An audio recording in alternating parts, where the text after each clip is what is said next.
time you come to the field, whether you're scheduled to pitch or not, you should try to mix in a few change-ups, because it takes years of constant practice to learn how to throw a change-up. But if you could learn how to throw a change-up early on, you're going to be head and shoulders above the rest of your peers in pitching. Okay? The key to a good change-up is this: is that you have to throw it as hard as you throw your fastball. Okay? Your arm speed has to be the same arm speed as it is when you're throwing your fastball.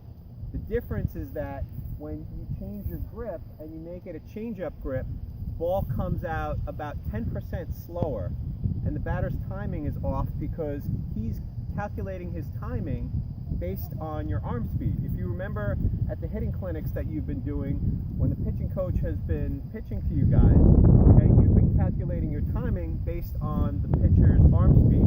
Okay, so if the pitcher has really fast arm speed, but the ball comes out slower than you expect, your timing is going to be off. Now, when it comes to a changeup, there are a lot of different grips. Okay, the classic grip is the circle changeup.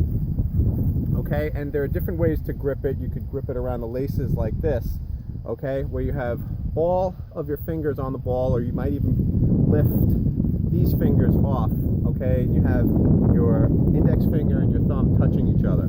Personally, I think that this is too difficult a grip for kids your age to learn how to throw, because your fingers aren't that big yet.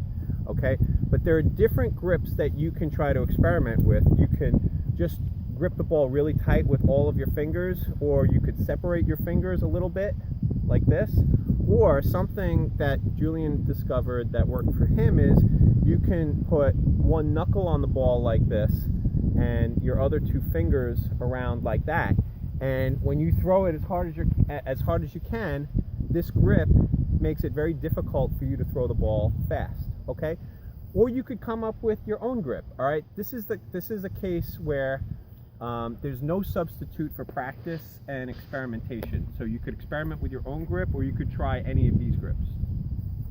Okay, so spend the next few minutes trying out different grips.